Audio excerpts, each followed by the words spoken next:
Welcome back to the Make a Baby podcast. I'm Carolina Sotomayor, your podcast host and Reiki womb healer. Today is day 2. We're doing a series where we're podcasting every day for 30 days. And today we're going to talk about how I got here, how I became a Reiki womb healer, serving women with their fertility through postpartum, the good, the bad, and the ugly.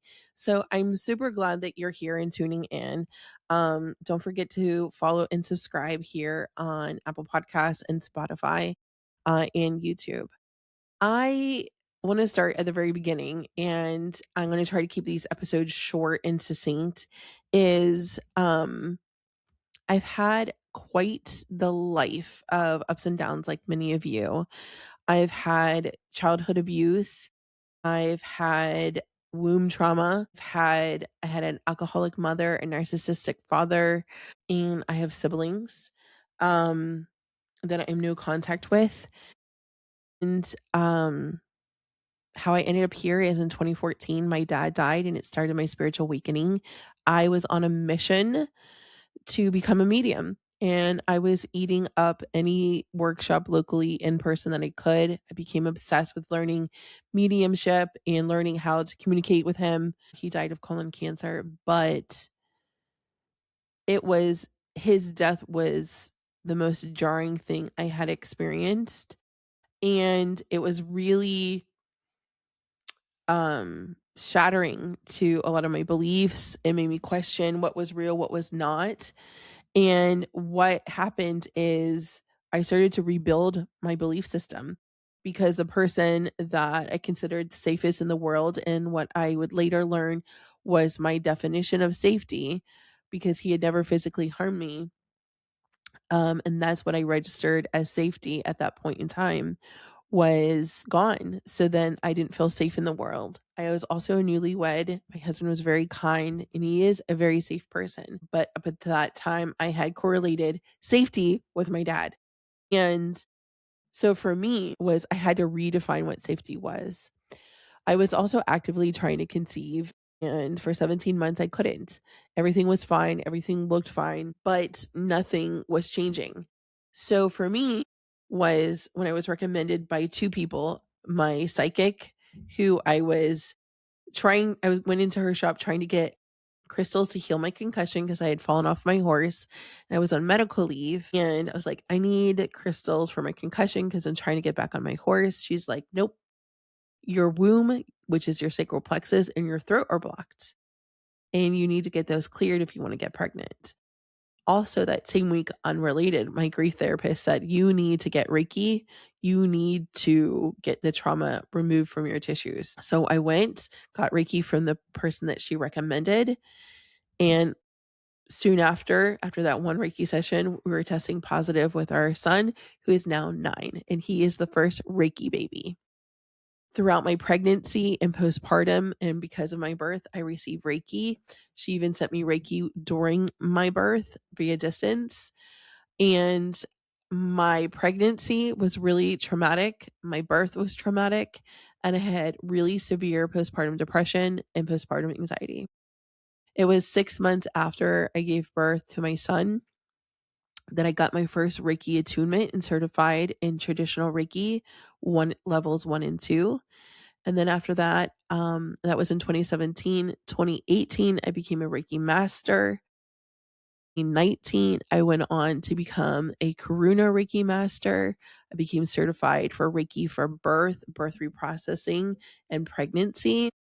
I also got, in 2020, I got certified, maybe 2021, certified in Kundalini. In 2019, I also got certified in Crystal Reiki Master online.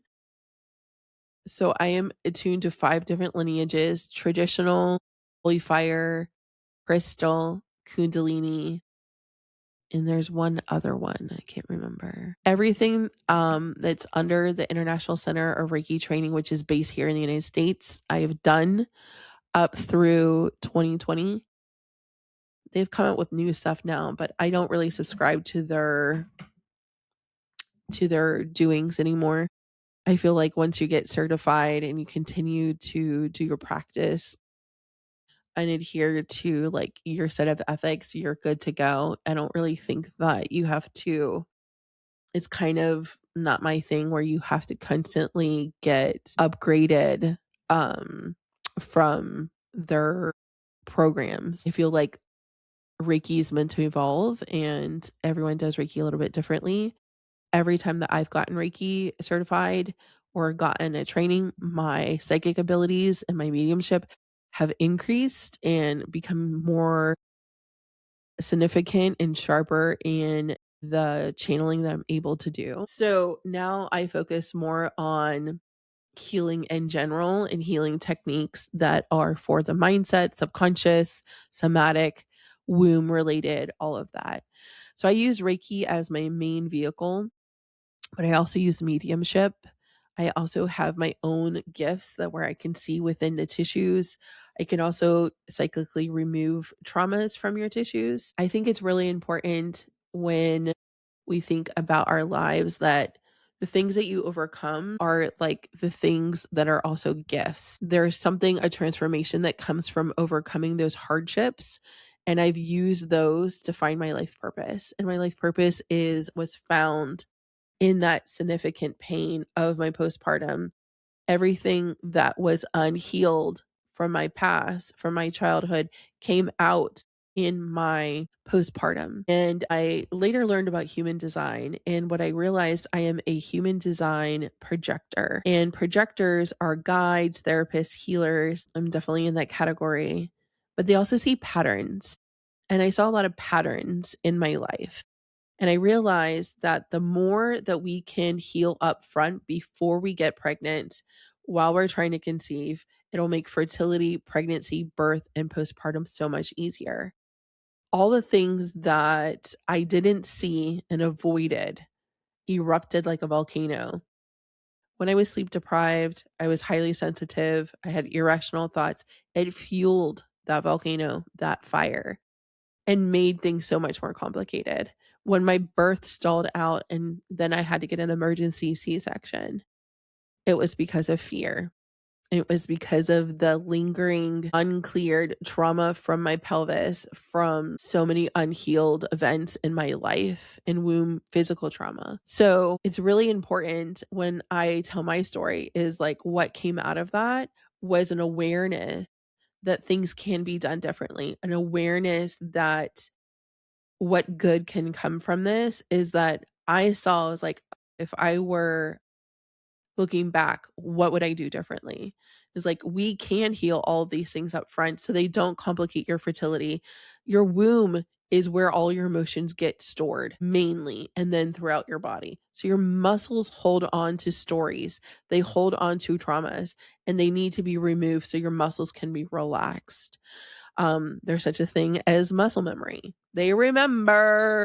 So it's really important that we clear your womb after losses. We clear your womb after any, maybe you have a bad argument or if there is like a conflict, get a womb clearing. You can also do a womb blessing after that or in the same session where you're blessing the space, where you're harmonizing that energy. Your womb is where your baby is going to be nurtured. It's going to be where they land. We want it to be the most harmonious place, not a hostile, tense place for them to land and transcend into.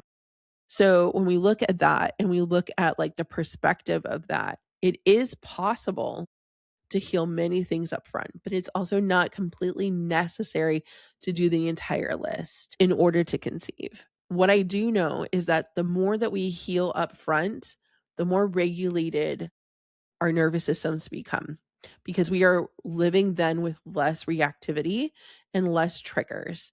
Because when we react and when we get triggered, it's not our adult self that's responding. Could be our adolescent, our middle schooler, could be elementary, could be even younger. It's usually our inner child that is reacting. And then they are driving the car, they are driving the bus, the situation. And driving because our beliefs drive our thoughts, which drive our emotions, then drive our behavior. So we have to go all the way back. What is driving that trigger? What belief is behind it? What are we going to do to change it? Are you willing to change it? And what do we want to replace it with? And that's the work that we're doing inside my programs in 2026, because all of this is going to instill more safety, more worthiness, and more acceptance within ourselves in a world that is crazy right now, that is a lot going on, where a lot of our safety and has been taken away as women, and insert how you feel. This is an embodiment, a learning of an embodiment on how to feel safe within ourselves, how to feel safe to feel our emotions, how to feel safe to express ourselves, how to move through situations. You are given more tools when you are having a more regulated nervous system. And those are also the types of moms we want to be. We want to stop cycles. And to do that, you need capacity. You need these tools. So in 2026, this is what we're bringing. And that's how I got here, is like learning these skills. And as a mom of a 9-year-old now, it's that healing never stops, because children are going to trigger you once you have them. It is fun. They are lovely. They are kind. They are full of joy. But as they grow and they learn to talk, your stuff, that this is what's not often talked about, is that healing to get pregnant. That healing needs to continue so you can be a regulated parent, so you can be a grounded parent, so you can be a person that continues to break cycles and continues to be the mom that that child needs throughout different stages. And that's what I have learned, is that healing is never done, but the tools can be the same. So I have learned somatics, I've learned Reiki, I've learned mediumship, I've learned human design. Hell, I've learned podcasting here. I've learned marketing. I have learned all about rewriting our stories, quantum leaping, manifestation. So what got me here is overcoming those patterns. I have gone ahead and I've learned the patterns and how to prevent trauma. And it is my life mission. When I first started Reiki, I was like, I need to help women prevent postpartum depression and anxiety. I think life can happen and things can go sideways in birth, in pregnancies, all of that. But it's trying to set us up for as much joy as possible in these situations. And if I had known what I did before, what I know now before, I would definitely had approached my pregnancy differently and my fertility differently. And I probably would have gotten pregnant faster. Because really what was just missing for me was feeling safe. My dad died and I didn't feel safe. And I was incredibly sad. And that one Reiki session restored the safety that I needed in my body. Safety, worthiness, and belonging. Those are the 3 core wounds, causes to any wound. And I will die on that hill. I learned that from my mentor, Catherine Havey. She's incredible. And I used to have like this long list of 8 different wounds you needed to heal in order to conceive, or that was like the checklist. Now it's simple. In every situation and anything that comes up in your womb when we're working together is, all right, are you not feeling safe? Are you not feeling worthy? Or are you not feeling like you belong? And the checklist of like the father wound, the mother wound, ancestral are all still very valid. Inner child, also very valid. But now, as I've healed my inner child and my fear of being seen and showing up, and healed my wound of self-abandonment, it's very simple. What are these 3 buckets? Which one is it? And it could be more than one bucket actually, but usually it's particularly one more than the other. And that's how I got in here, is choosing like healing and learning, healing and learning. But for me, it's also choosing myself daily. And I love working with women who are ready to choose themselves, or are actively choosing themselves, who want to heal, who want to conceive, who want to psychically talk to their babies, who want more of that spiritual connection, get to know their babies now, and they don't have to wait until later, until baby's earthside. There's so much opportunity in learning about your clair abilities and your psychic abilities. And also just like once you're healing your womb, so much is different. Sex is better. Emotional intimacy is better. I can clearly advocate for myself better. I'm happier. I'm definitely more magnetic. When I go to networking events, people are like, oh, wow, or like, just, I'm happier. And it shows in my skin, it shows in my appearance, it shows. And the more healed you are, you shine brighter. and there's more that I can the happier that I am, the easier it is for me to receive. The happier you are, the easier it's gonna be able to receive your baby. So, with all of that, it's one step at a time, one day at a time, but one choice at a time. Choice to heal, a choice to receive, a choice to feel safe. I think that's so incredibly important. Safety is always the focus because everything else follows after that. After I feel safe, then I'm gonna feel peace, I'm gonna feel joy, and I'm gonna be able to receive the soul of the baby that I'm choosing to have this year. I encourage you to join us in the Make a Baby community. We're having a free masterclass next Tuesday that is going to be the Misconceptions of Conception Masterclass at 7 p.m. Eastern Standard Time, 6 p.m. Central Time. We'd love to have you. That is free. We're also doing healing, and you're going to get a free gift if you attend live. Until next time, my friends, I'll see you soon, and let the Reiki flow.